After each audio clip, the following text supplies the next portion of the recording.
This is the ETM Course Podcast. Whole blood is a hot topic in trauma research and practice currently, and in this episode I'm lucky enough to be able to interview two people with a wealth of experience on this subject. Alana Harper is an emergency physician who also works for the Northern Rescue Helicopter Service, the Prehospital HEM service based in Auckland, New Zealand. Richard Charlewood is a transfusion specialist who works with the New Zealand Blood Service, which supplies blood products to the Northern Rescue Service, and they've been using whole blood on their choppers for over a decade. Richard is also one of the authors on the recently published SWiFT trial, which along with the TOWAR trial has garnered huge amounts of international attention and commentary with regard to pre-hospital use of whole blood. In this episode, Alana and Richard talk us through the development of their pre-hospital blood system, the practical logistics of sourcing, storing, transporting and administering whole blood, the makeup of whole blood and some of the variations found in this product, and then we delve into a discussion of the SWiFT and TOWAR trials and what the results of these studies mean for frontline clinicians and for services considering a move to whole blood. Lastly, we'll hear about the Aotearoa arm of the SWiFT study, which is currently underway. Rarely do I get to meet, let alone interview, authors of internationally recognised trials and expert frontline clinicians with as much depth and breadth of knowledge and experience as Alana and Richard. So let's get into it. This is myself, Alana Harper and Richard Charlewood talking about pre-hospital whole blood. Okay, so thank you, Alana and Richard, for joining us on the ETM podcast. We might just start by asking you both to introduce yourselves quickly. So perhaps, Richard, can you maybe just introduce yourself and then Alana jump in? So I'm Richard Charlewood. I'm a haematologist by training, but I've been working at the New Zealand Blood Service for 23 years now. And I've been working with Northern Rescue in terms of pre-hospital blood transfusion for the last 10 years as well. So, yeah. Great, thanks. And Alana? Hello, I'm Alana Harper. So I'm an emergency medicine specialist by training, but also work as a pre-hospital retrieval medicine specialist at the Northern Rescue Helicopter. When we provide rotary wing aeromedical, that's the overhead, sorry. We provide rotary wing aeromedical services to the upper half of the North Island of New Zealand. Excellent. All right. So, Alana, I just thought I might start by talking quickly about the pre-hospital scene in New Zealand, specifically around the logistical challenges of providing blood products in the out-of-hospital environment there. Can you perhaps talk us through the transition from, I guess, New Zealand's well known now, your service is well known for carrying whole blood and how it went from perhaps products to whole blood, or how that transition worked, and then how it's panned out over the last decade or so with regard to providing blood transfusions in your very unique country that's spread across different islands and perhaps not the distances we see in Australia, but still some, compared to other places like the UK, some longer distances with regard to providing blood products to bleeding patients that you go and pick up. Okay. So the aeromedical sort of setting in New Zealand's changed quite significantly over the last decade, really. So when I started with what was then Auckland Rescue Helicopter Trust about 15 years ago, aeromedical services were charitable based, mostly rotary wing services throughout New Zealand. And we're quite disparate. So there was over about sort of 20 organisations providing aeromedical services in New Zealand at one point. Around sort of 2017, 2018, there was a move made to consolidate a lot of these organisations into a slightly more area-based format. So in 2019, rotary. So when I say aeromedical services here, I'm mainly talking about pre-hospital rotary wing aeromedical services. We do have fixed wing aeromedical services, but they're primarily based through hospitals and are staffed through hospital based ICU teams. And so I'm not talking about fixed wing. Whenever I talk about aeromedicine here, I'm talking about rotary wing and the predominantly pre-hospital medicine, but we do a fair degree of retrieval work as well. And so the the rotary wing air medical services were then consolidated into 3 regions. So there's the northern region, the central region, and the southern region. The northern region where I work is basically Cape Reinga. It's the top of the north, very top of the North Island, down to probably about the mid of the North Island. So our boundary is around the sort of middle of the island. And then the central region looks after from the sort of Waikato, which is the mid North Island, down to Wellington. And then the southern region is the whole of the South Island. And each of those regions has a specific air medical provider that provides rotary and is contracted by the government to provide rotary wing air medical services to the country. When we talk about the transition of blood product use in the pre-hospital setting, so we started our pre-hospital blood program. It's probably over 11 years ago now, Richard. I think from concept to delivery was about maybe a year to 18 months. And the first box of blood went on the helicopter in December 2015. And so that was really when everything started. But there was a heck of a lot of work that went into that. And kudos to Krista Verdeni, who was our medical director at the time, and James Lefebvre, who actually brought that into fruition with Richard at the outset. When we talk about the transition from fractionated products to whole blood, we've only ever always carried whole blood, and that was from the outset. And Richard can talk a little bit more about that in a second, and the rationale and the reasons as to why we decided to go with whole blood. It was novel at the time. I think we were the first civilian air medical provider to be carrying whole blood in the world that we're aware of. I'm open to being challenged on that. But it was groundbreaking for us at the time. I think for us as well, the importance of having whole blood on board, or having the capability to provide out of hospital blood transfusion, was the fact that it wasn't just a discrete entity in that patient's phase of care. It really needed to be a seamless system of trauma care. So we talk about the trauma chain of survival. It needed to be provided within a system of care that would continue that resuscitation trajectory through the pre-hospital phase of care, but also to the in-hospital phase of care. And as part of that, we, in conjunction with the trauma services and the emergency department here at Auckland City Hospital, back in 2015, set up the Trauma Code Crimson response as a response to, we've got these really sick, these are the sickest of our sick trauma patients. Basically, they're bleeding, they've got critical hemorrhage. And really that Trauma Code Crimson protocol was set up to allow that resuscitation trajectory to continue and not slow down once they hit the hospital.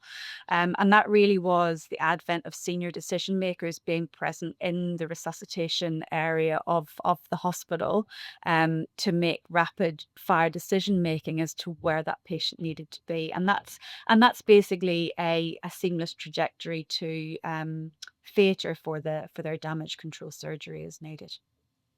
So once that was all in place, basically we went on with getting blood on board. We were also very cognizant that we were the first service in the country to be doing this, and so a lot of the governance was very thoughtful going into the program as well. So the governance and stewardship of blood products, the cold chain management, the use of the products, patient selection was really important as well. And we James and Chris did a lot of work with Richard in understanding how we might actually pick these patients that are bleeding critically in the pre-hospital setting, where we don't have access to diagnostics particularly, so blood tests and things, but we did have access to point of care ultrasound.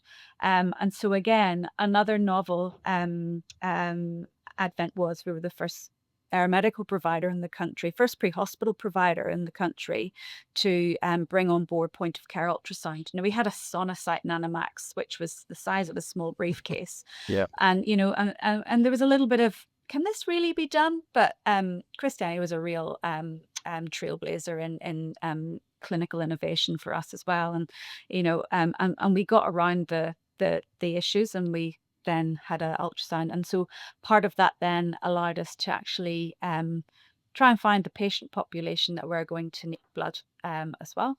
And as part of the rest of the governance, we still run a very strict audit program of all patients that have received a pre-hospital blood transfusion, and all cases are reviewed as well. So for us, it wasn't just the concept of firing a couple of bags of blood into the back of the helicopter.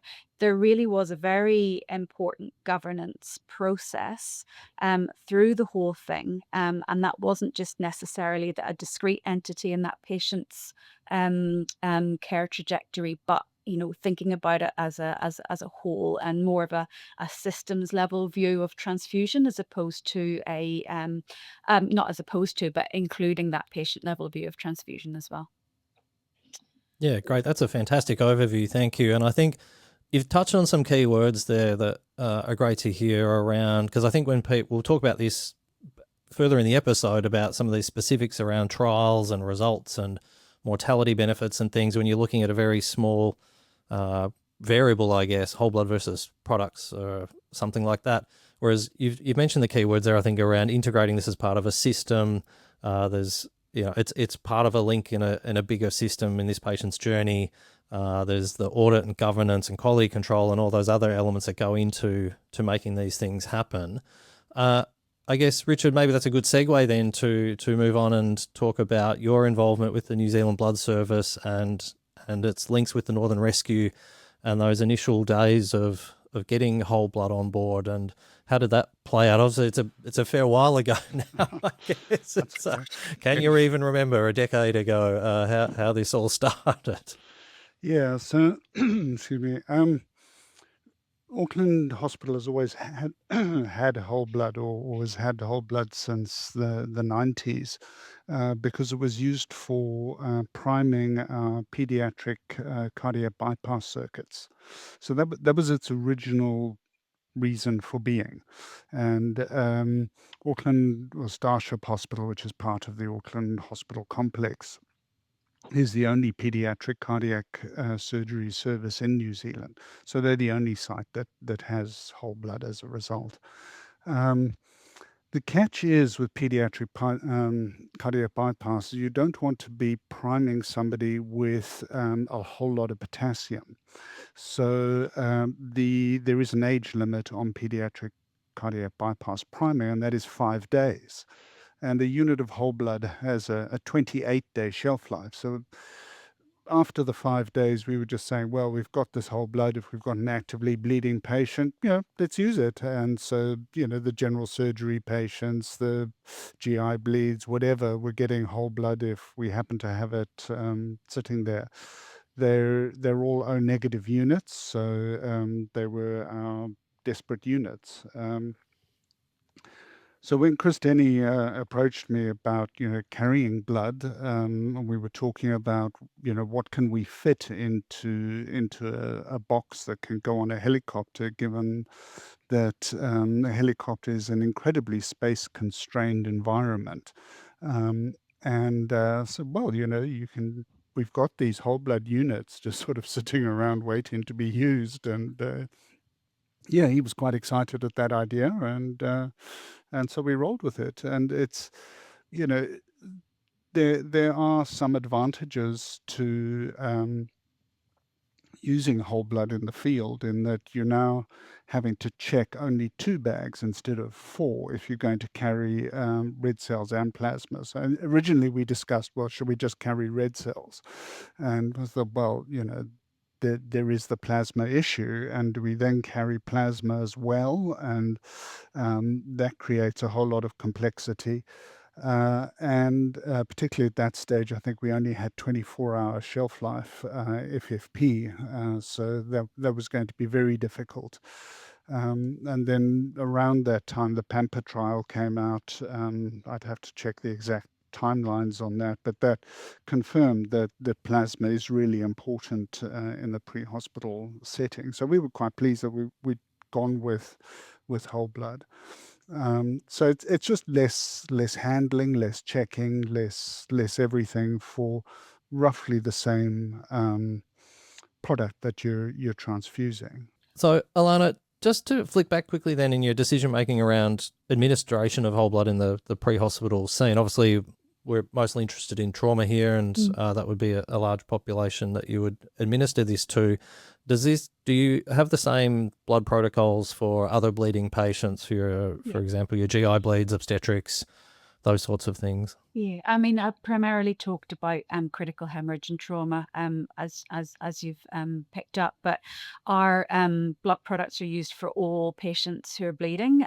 So whether that be postpartum, antepartum hemorrhage in our pregnant population, whether it be a surgical bleeding, so aortic catastrophe, or gastrointestinal hemorrhage, the blood products used for all patients. So as I'm sure Richard will elaborate on, it's cold stored, low titer whole blood. It's O negative, and so we can transfuse that in all patient populations. We use it in all comers, so in pediatric populations right through to geriatrics, and in pregnant patients as well. Yeah, that's our population. And in our trauma patients, we have specific criteria. So we use the ABC score, as mentioned before. It was easy to use in the pre-hospital setting. So anyone with a heart rate above 120. Oh, I'm going to have to miss. A heart rate above 120, blood pressure less than 90 systolic, penetrating trauma, or a positive pre-hospital fast scan. So if you score 2 or more, then you are at high risk of critical hemorrhage and needing a transfusion. We do extrapolate that score somewhat to our non-trauma bleeding patients as well, but it's more the clinical gestalt in that setting too. So we use the physiological parameters and then clinical gestalt as to whether we feel the patient's bleeding or not, or what may need massive transfusion. Yeah, great. Excellent. Richard, we might move on then and talk about some of the specifics around whole blood and some of the how it's made, what's actually in it, how big the units are, that sort of thing. So can you maybe, for those of us that don't know, or for listeners that aren't that familiar with it, can you maybe talk us through what whole blood actually is? Yeah, so one of the problems, particularly when you're reading trials in the literature, is that different blood services prepare things in different ways. And so New Zealand's whole blood may not be the same, well, almost certainly isn't the same as a large chunk of American whole blood. And what we call whole blood, the UK would not call whole blood. So it all becomes very complicated. So most certainly high-income countries now do universal leukodepletion at source. So as soon as that donation hits our processing laboratories, we take out the white cells because they're not needed and they just cause problems. So out they go, and unfortunately for most leukodepletion filters, that also takes out the platelets. So what's left is red cells and plasma. And that was given the trade name, if you like, of whole blood, because it isn't strictly whole blood after all anymore. Yeah. And that's what we've been providing. It is O negative. We also now provide it's also Kel negative for those who worry about causing antibodies in women. It's low titer. We use a titer of 50. Again, there are various different ways of measuring that titer, which different blood services will employ. So, again, not everything is like for like. And it's a standard whole blood donation. So that generally is standardized around the world at around 475 mils. And that will be, plasma and red cells. Yeah. Yeah, great. And is there any time where an O positive unit might be used, or is it just for ease of creation of these units, is just kept at O negative? Because I think we in Australia, depending on the population, may sometimes give O positive instead of O negative. Has that ever come up with the whole blood you guys use?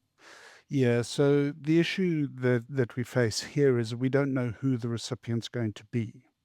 So we don't know whether Alana's going to be seeing a pregnant woman next, or a guy who's, we don't particularly care about the D status for. Yeah. So for the whole blood provision, it's always O negatives for that reason. But yes, we do provide O positive red cells sometimes for male patients and postmenopausal women in a hospital situation. But there Mm. you have a whole blood bank to choose from, so it's much easier. Yeah. Yeah, great. And you mentioned a point there, which I've only recently realised, sort of being new to learning about whole blood, is the size or the volume of the units is a bit larger as well than for example, a bag of packed cells. And I think when we'll come to talk about the trials, I think this was one of the rationales for people only getting 2 units of whole blood as opposed to 4 units of components, because they're just bigger units. Yeah, so there is quite a difference when you're looking at component therapy versus whole blood. In that whole blood, you just have a little bit of citrate added as anticoagulant, whereas with standard red cells, what we call a resuspended red cells, we don't make packed red cells anymore. You're giving your age away there, Andy. Sorry. And Sorry. so resuspended red cells have a fluid added which drops the hematocrit back down to sort of physiological levels, but that's basically a crystalloid. So if you're transfusing your patient a unit of FFP and a unit of red cell, well, you think, well, that's whole blood, isn't it? But then you've also got all of that resuspending fluid that you're adding as well. So yeah, it's not quite the same. Yeah. Yeah. And you mentioned just before some shelf life, so durations. How long do your units of whole blood, what's their shelf life then? How long do they last? So our standard whole blood has a shelf life of 28 days. Again, that varies internationally depending on what anticoagulant you use, but we use CPD, and it's got a 28-day shelf life for that.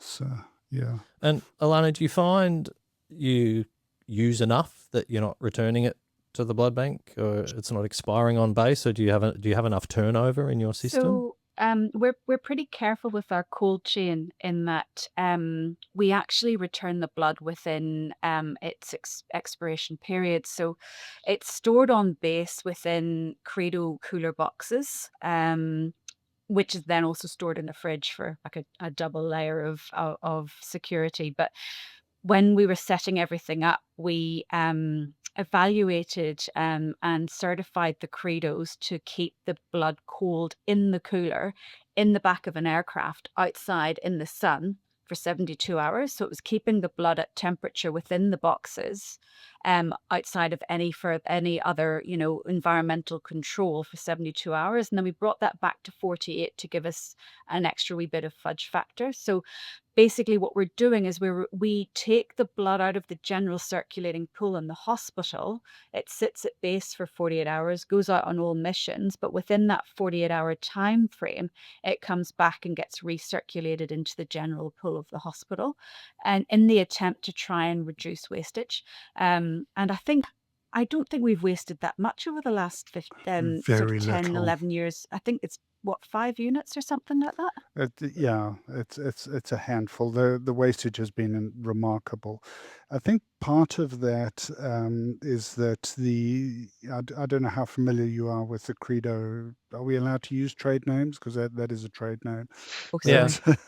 But so that works on a phase change material lining of the box, and that has to be replaced basically every 48 to 72 hours.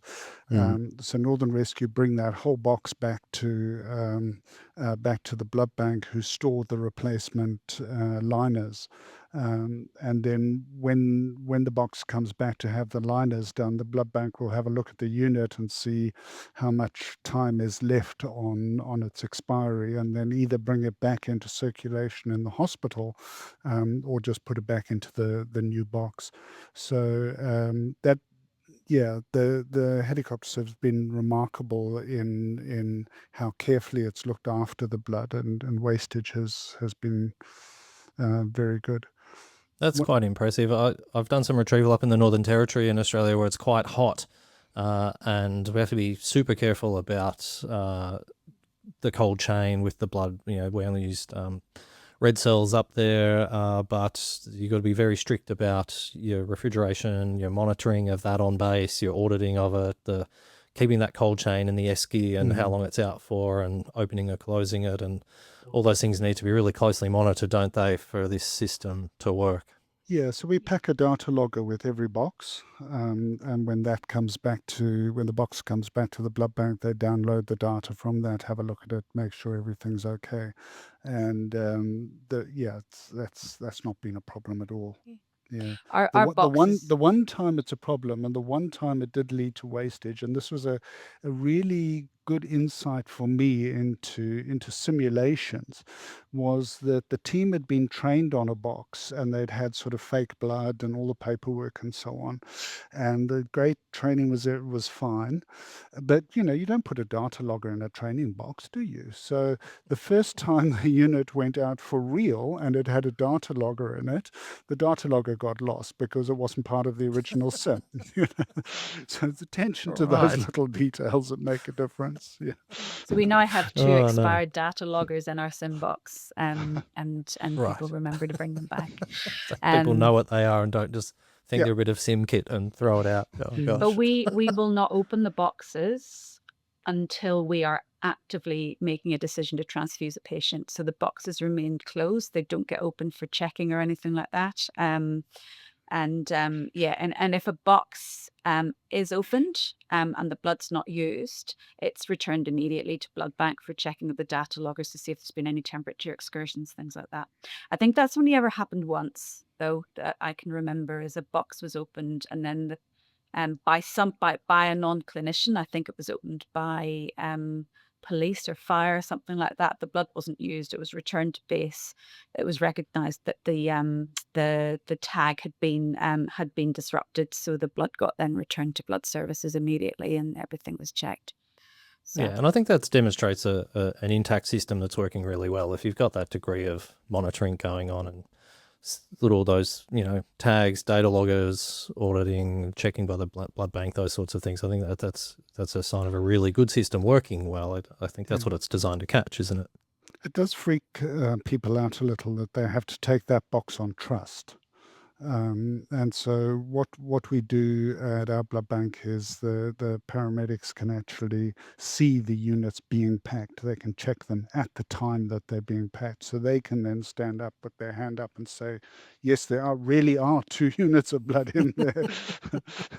It's a bit of the surprise box. You take this Yeah. sealed box, and we Yeah. hope that what's in it is actually what we're telling you. I mean, it's been a decade of mutual trust between us and blood services and the blood bank at Auckland City Hospital. I mean, we've been really lucky in that we've retained the same. Obviously, Richard has been with us that length of time, and Tracy, the lead scientist for the blood bank at Auckland City Hospital, has also been with us basically since the start as well. I think, Richard, was it Almost, yes. almost, yeah. So Mm. it's having that continuity and that mutual trust and respect that's built up between the services has been really important. Yeah, that's great. Look, we might move on then and talk about some of the latest research then. Richard, you're one of the authors listed on the SWiFT trial, recently published this year. And there's also been, I don't know how to pronounce the acronym, I'm calling it the TOWAR trial from the US. Both came out within a very short space of time, slightly differently run trials, looking at sort of similar things. And the upshot is they both produce the sort of null result, I guess you could say, or they were negative for their primary outcomes. And there's been some commentary online about both studies to do with things like the anticipated difference that might be seen. I think they were looking for sort of a 12% difference in mortality in SWiFT and a 10% in the TOWAR, which seems optimistic, given there's very few interventions in medicine that can claim those sort of differences from the standard care. There's some crossover between the groups, some commentary around, well, you're going to see a difference between these two arms in the trial when you're only transfusing such small volumes. But I think, to me, you have to pan back a little bit and think about the logistics of running something this complex. So these multi-center, multi-base trials with a fragile product that needs very close monitoring, like we've just talked about, in the backs of helicopters, getting flown all around it 24 hours a day with sick patients and clinical decision making happening at the same time, as well as doing research. And I guess what they call these pragmatic trials is the real life attempt at studying these things. So Richard, could you maybe give us your take on the SWiFT trial perhaps to start with, and how it played out for you, and a bit of commentary on the results? Yeah, so I mean, I'm based in New Zealand, so my involvement was not direct in the trial, although they very kindly included me as an author. I think first of all, you have to realize that there was no real RCT data around whole blood. There was quite a lot of enthusiasm, let's put it that way, and a lot of willingness to use it, and a lot of sort of first principles thinking, but very little actual data. And so the SWiFT trial was the first sort of really solid RCT to have a look at that. And why it's important is because from a blood service perspective, sure, we can produce whole blood, the TM, with no platelets, and pretty easily. But there's the possibility of producing a more genuine whole blood, which does include platelets, using one of the newer blood filters made by Terumo, so-called platelet sparing filter. That allows 50 to 60% of the platelets to remain in the unit. So that's still not a lot of platelets. Now, when you think of a standard therapeutic dose in Australasia, we use the European definition for platelets. That would be 4 Buffy coats. Okay, for 4 whole blood derived Buffy coats, and that makes a platelet pool. So now you're taking a whole blood unit, you're lopping out some of those platelets, and you've only got 2 of them. So you've got less than a half a dose of platelets that you're transfusing. So, was that going to make a big difference? Well, unsure.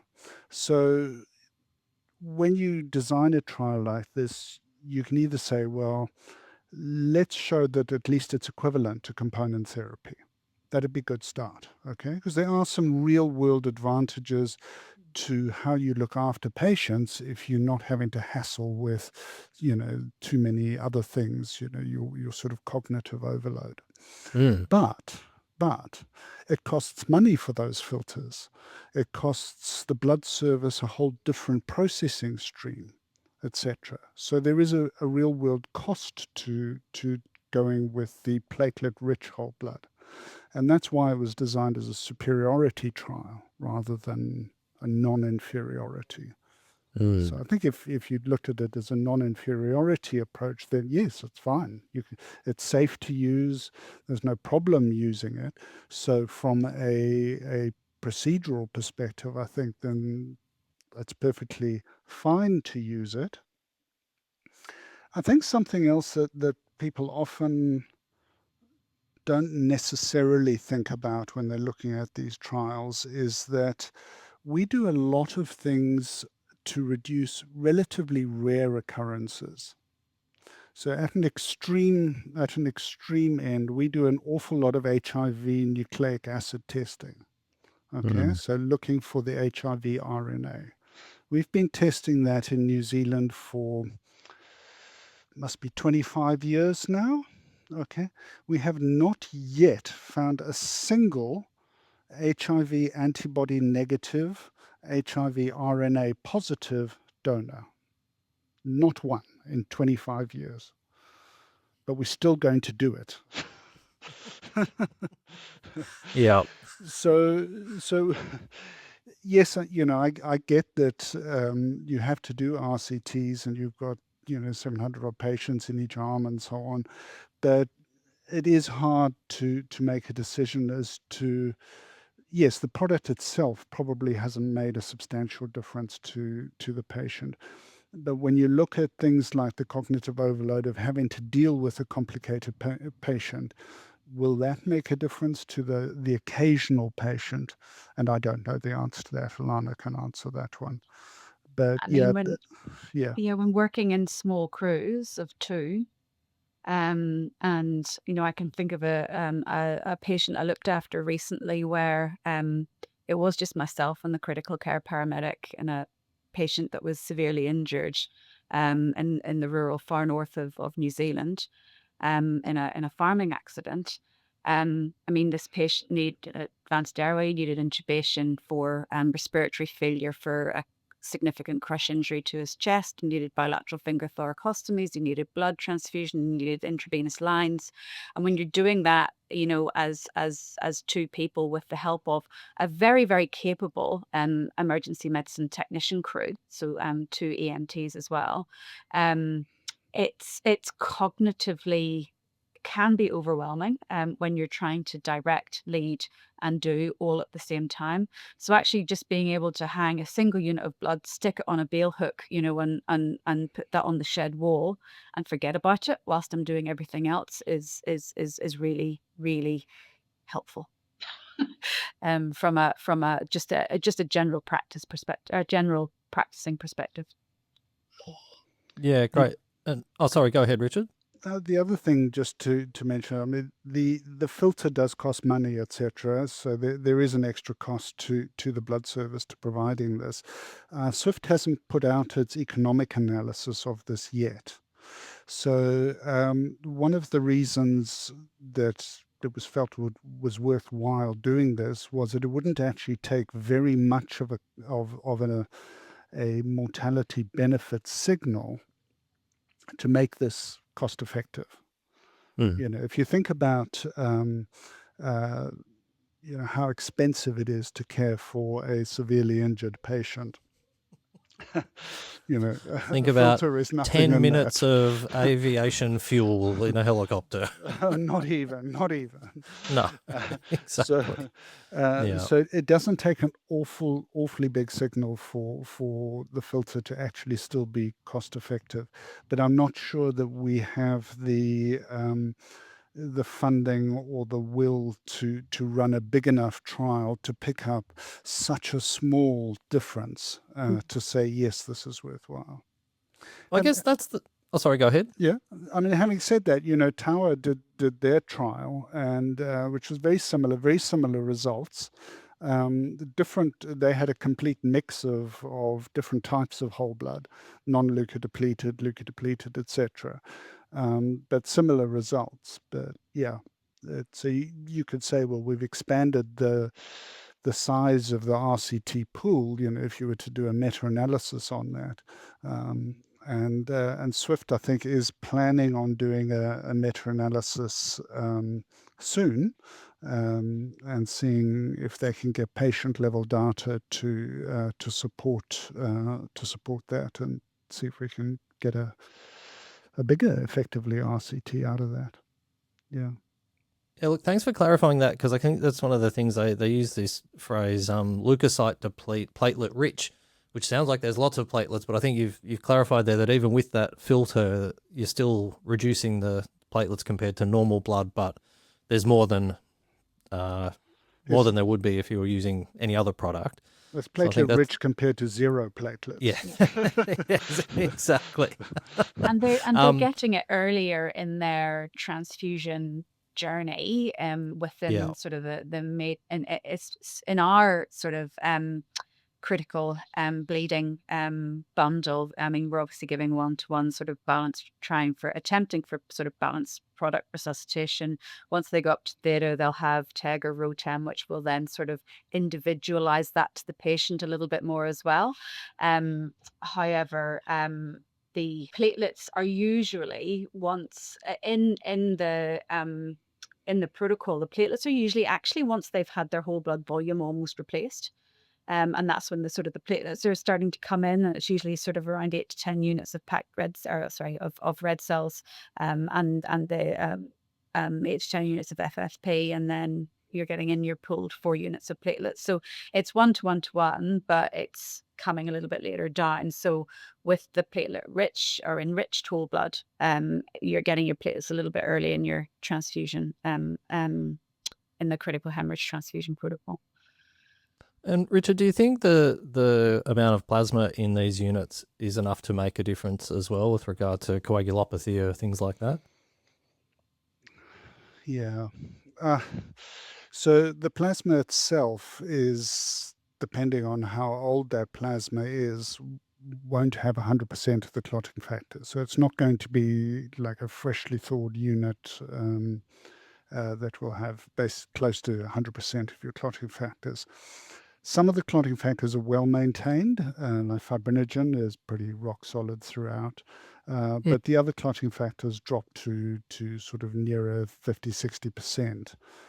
So it is aged plasma, bit like a fine wine, but not quite. And does it make a difference?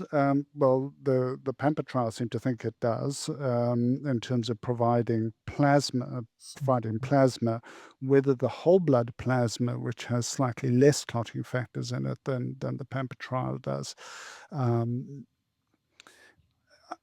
I think it would have to be say that that's untested, or you could say it's definitely not making things worse. Yeah. I think one of the issues with plasma was the risk of Charlie, and you'll have seen that sort of prior to the whole 1-to-1 ratio. Is that a lot of people were worried about Charlie for plasma, but and just for people, that's transfusion related acute lung injury. So that's sort of non-cardiogenic pulmonary edema due to transfusion, and usually due to HLA antibodies directed at the patient's HLA type. And the lung is the first white cell, is the first capillary bed that a blood transfusion hits, and there are a lot of white cells there. So but we take a lot of precautions now to reduce that risk. So all whole blood donors have to be male donors who've never been transfused before, to mitigate that risk. And Charlie used to be in New Zealand the commonest cause of transfusion-related death, and it's now a pretty rare event, total, never mind transfusion-related deaths. Yeah. So yeah, great. I think you've touched on a few points there. One is the concept of the cost of the filter, and does that balance out with a non-inferiority result? That's that's, I think maybe we'll see some dollar signs around it in a cost analysis specifically. I think you've touched on something else, Alana, there, which I see a practical element of this every day at work when we get bleeding patients into where I work as a major trauma centre. Is our pre-hospital service in Victoria, where I work, Ambulance Victoria, only carries red cells, and that's because that's what the system allows here. They will often use, our helicopter will carry 4 units, they'll often use those, and if someone's bleeding to death, they'll get a bit of crystalloid because that's all they've got, and they'll often come in on some noradrenaline as well because that's all they've got. And we get these critically bleeding patients, and even, and it's perhaps more of a comment on our in-hospital system, we still are finding that there's a bit of a knee-jerk for the next product the patient receives in hospital. We don't have whole blood here in Victoria. We have products. We have our MET pack, or massive transfusion pack, which is a combination of red cells, plasma, and platelets. But the first thing that goes in is often red cells. And we'll often find that the person's had their 4 units, they've had a bit of crystalloid, they've had some NORAD, they might have had a bit more crystalloid before the helicopter got there. And for some reason, there's this knee-jerk thing when people think 1-to-1-to-1, that it's red cells, plasma, platelets. And sometimes the platelets don't even get given before the patient's whisked out the door up to theatre, and then we're still waiting for the rotum to run. And there is this bit of delay. So I guess that is one potential argument, that you are kind of bringing those components forward, I guess, in the patient's journey. And yes, maybe these studies only looked at small volumes, but there's got to be some potential benefit in that. Yeah, I think the one thing you have to bear in mind is that patients generally come in with actually adequate platelet counts for the most part. It's hard to know with these, severe trauma patients, but certainly when we've looked at major hemorrhage protocol activations, we did a large audit on this a number of years ago. Platelet counts actually pretty solid all the way through until, and then they get their platelets. So it's not like they're dropping to below 50 that quickly. So that is the other argument against platelet-rich whole blood, is that, does your patient really need it that early on? Yeah. What do you think? Well, I think the RCTs have not supported that they need platelets, that small volume of platelets early on. I think what will be interesting is that there are some in-hospital whole blood trials that are in process at the moment. And there they're going to be giving larger volumes of whole blood. So it'll be interesting to see what happens there. Again, the issue pre-hospital will also be about crystalloids and hemodilution. So if you're in Victoria and you're giving red cells and crystalloid, you're actively hemodiluting your patient's clotting factors. Whereas by giving a plasma component, there is at least some clotting factors. You're not going to be depleting your patient. It'll be interesting to see what the hospital trials show. Yeah. Sure. And I guess just quickly, we'll touch on the TOWAR. I think you said a better acronym pronunciation than me. TOWAR sounds better than TOWAR. It's an AR at the end, the TOWAR trial. Did you have any thoughts about that trial in comparison to SWiFT? I mean, they were run slightly differently. It was interesting to hear you say this. I was kind of wondering before we had this interview about how consistent these products are across geography and countries and systems, and perhaps what people are being given varied potentially a bit more. Because I think it was up to over 40 bases, I think they were distributed products to in the TOWAR trial, which is quite a lot. Did you have any thoughts about the comparison between the two trials? Because the results were similar, and I think in TOWAR there was this potential slight mortality difference around 5% they were talking about, which is potentially not significant, but some authors some commentators have sort of said, well, no, that is a signal that maybe there is something there in the mortality difference in TOWAR. Yeah. If you compare two patient population groups, you're very rarely going to get an identical number. Yeah. And that's why we have statistics. So it's always nice to look at numbers and say, oh, well, that one looks smaller than that one, so let's go with that. And I've certainly been at conferences where that exact line has been taken, even though there's been absolutely zero statistical difference.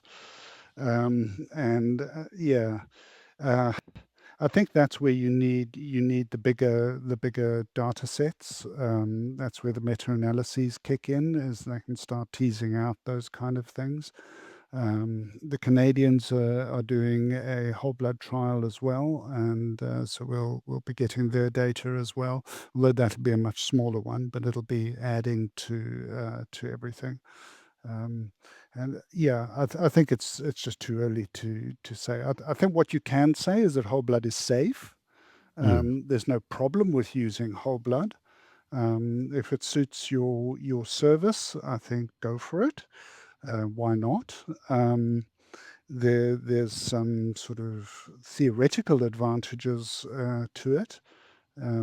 But I don't think you can say that the data shows it. But then again, what is the measure that we're going to look at? And this has also been raised, is do you look at 30-day mortality when so many other factors kick in there that you're going to dilute your signal out heavily by the time you Yeah. get to 30 days when you're dealing with such a small difference with the provision of platelets.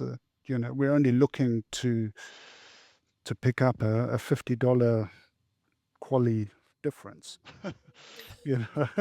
Especially when we're looking at an intervention that's so early in the patient's journey. Exactly. This is a pre-hospital intervention before, they'll get some of their definitive care procedures pre-hospital, but, the majority of these, where we're talking about trauma, critically bleeding patients, their definitive care is in the operating theatre or in the interventional radiology suite, And so, yeah, looking at a 30-day mortality when you're looking at a discrete entity that's very early on in their phase is difficult. And so there have been some comments made about, do we actually look at, 6-hour mortality? Or do we look at 12 hours? Do we look at 24 hours? And is there a very early mortality benefit? But does that early mortality benefit extend then to a 30-day or a 90-day, and actually all the factors in that intervening period may not relate back to this discrete intervention very early on in the phases of care. Yeah, you've touched on a really important point there, I think, to do with trauma. If you look at things like intercostal catheter insertion and complication rates, pelvic binders, those sorts of things, for example, you give antibiotics to people with chest drains. The registrar asked me that the other day. I said, well, that little intervention specifically has not really been shown to make a difference, but what has, the guys at the Alfred published a paper, is a package of interventions to do with training, preparation, sterile technique, strict sterile technique, antibiotics, post-tube care. All these things put together absolutely makes a difference to your empyema rates for chest drains. And the same with pelvic binders. And I have to be careful. I have a bit of a rant about pelvic binders at the moment. I think the binder itself is potentially not the thing that saves you. But when it's put in as part of a package of hemorrhage control and broader care, they may play a part in that system of care. And so I guess, Richard, you just going back to the initial start of this discussion, you mentioned this fortuitous situation that happened in Auckland with the priming of the pediatric lines for the cardiothoracic surgery provided a source, I guess, for the whole blood, or it was part of the initial availability. Whereas I think a lot of, particularly in Australia, a lot of our systems are based on fractionated products. And if people were thinking about potentially moving towards whole blood or changing their system, and they don't have a pediatric cardiothoracic unit in their hospital to provide a source for blood, and again, given that these are pre-hospital studies and there's in-hospital studies still coming, is there an argument for people starting to look into this now for in-hospital care? Can we take some of the signals from these trials away to say, look, they're no worse, there's some potential benefits, particularly with the administration point of view. Alana, you mentioned, particularly in the pre-hospital scene, and I can imagine in hospital it's not going to be that different, rather than, I find it's quite difficult realistically in the middle of a tense resuscitation with a critically unwell patient. There's 10 things going on in the room, and I've got our excellent blood nurses turning around to me in the middle of it saying, what do you want next? And I've got to look and how many reds what are we up to? And the phone rings, I get distracted and lose track of what patients are having. Do you think there is, what I'm getting is there a sort of a practical take home for frontline clinicians who perhaps emergency physicians that have links with their hematology services? Is it time for us to start having these conversations around whole blood, do you think? I think all you could say at this point is that if whole blood makes sense to you clinically and your provider is prepared to provide it, then absolutely. But the problem is that the provider may not want to provide it. So our platelet poor whole blood is a fairly easy product for us to make. So that shouldn't be an obstacle for a blood service.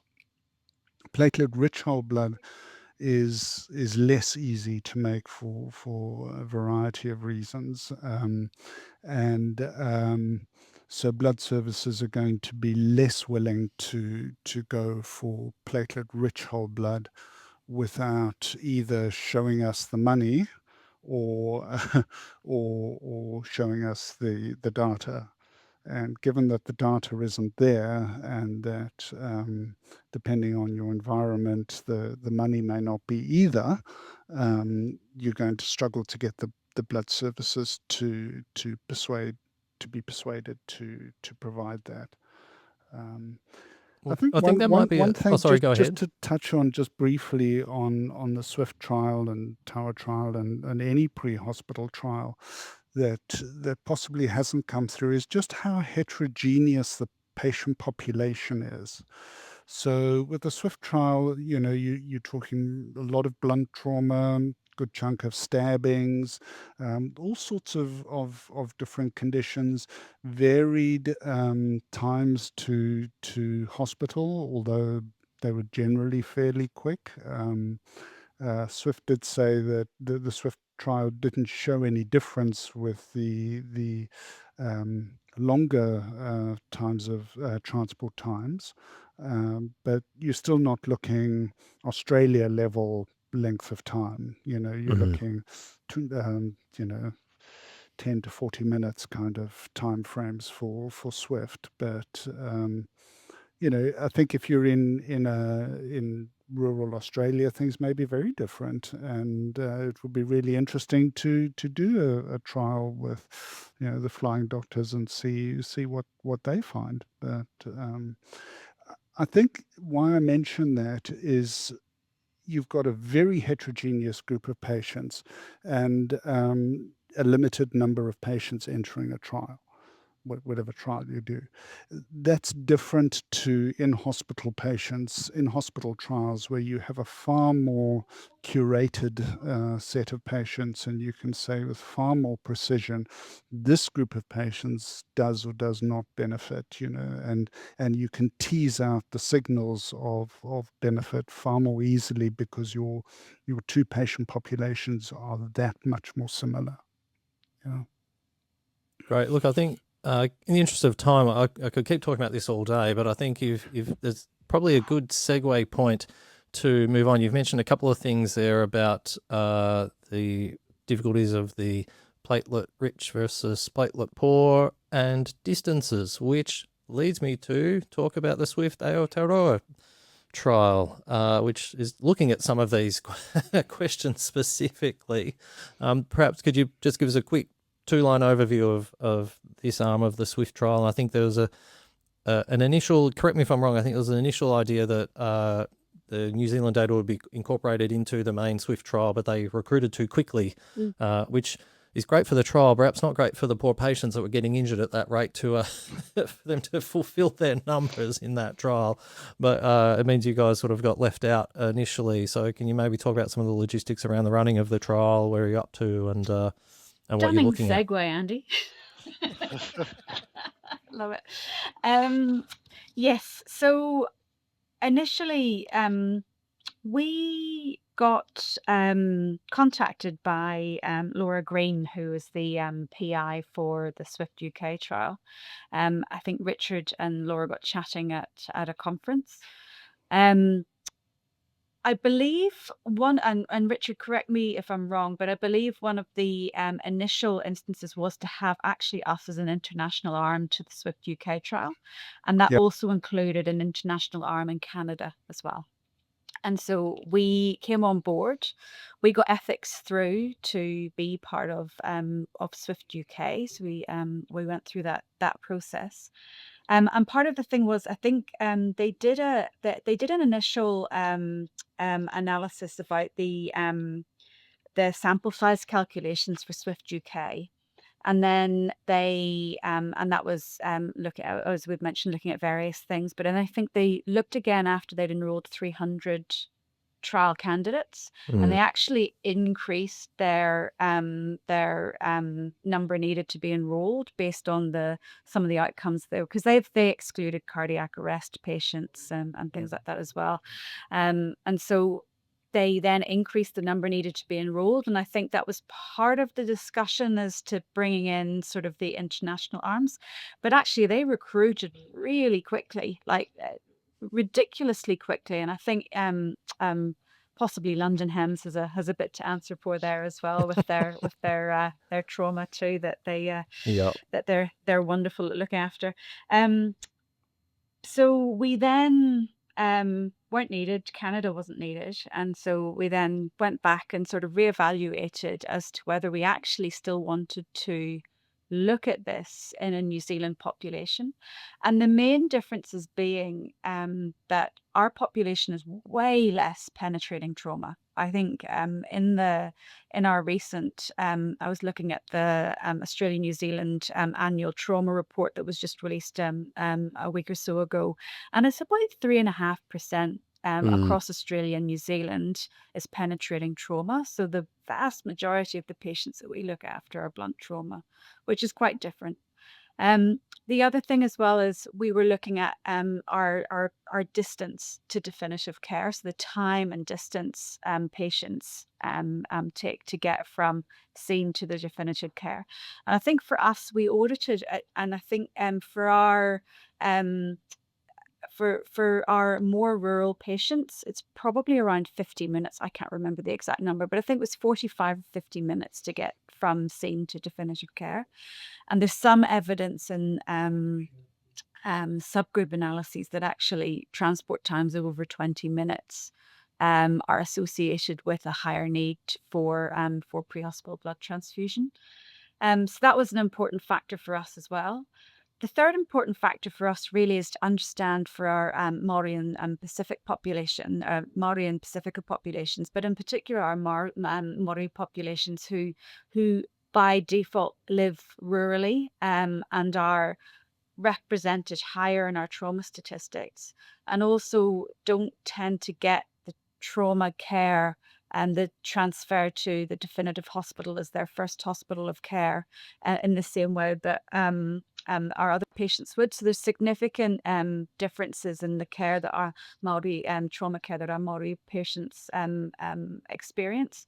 And because we're a helicopter service, we by default go rurally frequently for severe trauma, and that's borne out in I'm pretty sure I can't remember. It's a study by Bridget Dicker, and I can't remember the name of the other authors, but they looked at rural trauma mortality in New Zealand, and I think well over 60% of these patients, there was a helicopter involved or aeromedical transport involved in their care.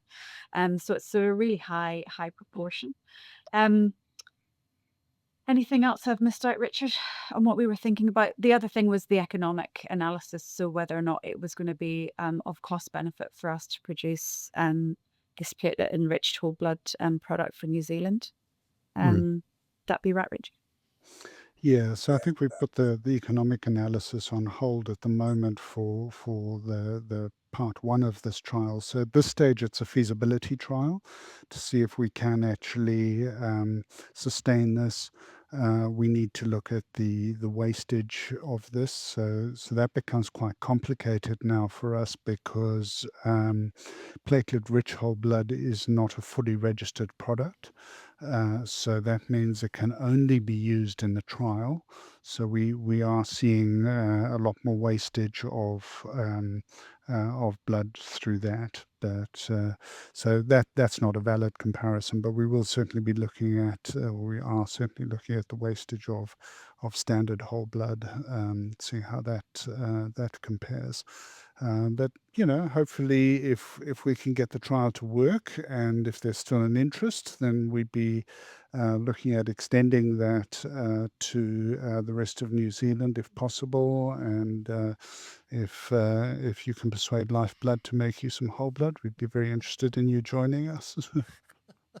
I might need to give you a call and use some of your influential persuasion techniques to get them on board. And what Richard said about extending the trial is important because sort of at the beginning, I introduced us as sort of three aeromedical regions. Currently, we're the only region that has blood. and we're the only pre-hospital service in New Zealand that carries blood. Now, there's various reasons for that, and one of our sort of points of difference is that we do have doctors on board our helicopters from our Auckland base, 24/7, and so. And Rich could mention around the sort of the legislation, but in New Zealand, blood's a medicine, and needs to be prescribed. And one of the ways that we got it across the line with New Zealand Blood Services is we would have a doctor present for all transfusions. We've currently got ethics through to look at a case series of our decade of pre-hospital transfusion experience. So we now have that across the line. So we're hopefully going to have some publications coming out in the next 18 months or so, looking at that patient population over 10 years and the safety profile of that transfusion, because that's going to be really important evidence to suggest that it is safe to do in a pre-hospital setting. It's highly, and I'm not going to go into the politics of it, but it's highly unlikely that there's going to be doctors on board helicopters across the country, or doctors on many ambulances across the country. We've got an excellent critical care paramedic cohort that work out of St John's Ambulance, Wellington Free Ambulance as our road vehicles, and obviously an excellent cohort of critical care paramedics in the air medical regions around the rest of the country. So one of the things that we do need to consider is if we extend the SWiFT trial, and part of that would be, do we consider then a paramedic delivered transfusion program for that as part of the SWiFT trial, and how that might look, and how the legislation around prescribing and standing orders and things like that look for it as well. And I think, Happy for you to add on to that, Richard. Not to get too far into the political side of things, but I guess there is precedent for, in Australia at least, for paramedic-led transfusion and things like that. Obviously, there's some, and I think one thing that's always impressed me is just about the whole blood scene, I guess you could say, is how I don't want to sound like a criticism, strictly regulated Rigorous? it is, though. Rigorous, yes. It's a very, no, it really is. I mean, when you look at various areas of medicine, I guess, and Richard touched on this, because it's, there is actual potential for real harm. And I say that often to people on our courses, that all of the interventions we do to people to treat them for trauma can actually harm them quite badly. You can kill people with the chest tube, you can kill someone intubating them, you can very rarely kill them with a blood transfusion. You can make people quite sick with blood products. So you need to have good justification for doing these things. And I guess from that, and I won't again touch on the politics of doctors on helicopters in Australia, that's a whole nother issue. But I think given the quality of your quality control systems you have and the research efforts that you're putting in, I think you'd have a strong case for pushing this to get rolled out across New Zealand. And I think it's really important as well. I know, Andy, we're rigorous and it's patient safety and patient care centric, but blood by definition is a gift. It's a gift from donors, and it's something that the stewardship of that gift is really, really important. So I mean, I can only thank our donors in New Zealand and in Australia and across the rest of the world, because really what they're doing is they're providing the gift of life to people who otherwise could die from their injuries and their blood loss. So we're really cognizant of that, and we at Northern Rescue also support New Zealand Blood Services with their sort of blood drive every year as well, and have people coming and donating. I think one of our pilots is up to over his 200th plasma donation. So it's something that we really do support and we feel really strongly about, as well as the stewardship of a gift from these donors too. That might be your time to wrap it up. We could talk all day about all the different aspects of this. It's such an interesting topic, and I guess you've touched on the point there, Richard, that there are other studies going on. There's the Canadian trial, there's the Troop trial in the US at the moment, which we'll look a bit more closely at some specifics around whole blood. But I think it's been such a privilege and a real honour for you to be able to talk to you both, because I think New Zealand doesn't often feature in international trials and things that carry this much weight, and I think you're really punching above your weight with regard to this topic, and it's such a sort of a hot topic in the trauma scene at the moment. There's a lot of talk about it, and I think my reflection over the last decade or so of trauma care, there's been huge evolutions in various elements, but the blood element has been so crazy how much research and investment and time and thought and effort is going into it, from the coagulopathy to the transfusion elements to pre-hospital versus in-hospital. I think there's just so much going on in this space, and it's very impressive to see the work you're doing and the quality that you're producing with these sorts of trials. And I think it's important as well that the SWiFT Aotearoa trial, another important point of difference is that we're doing this as a randomized double-blinded trial. So actually the two trial products are in exactly the same bags. They're blinded. We don't actually know what we're giving to the patients.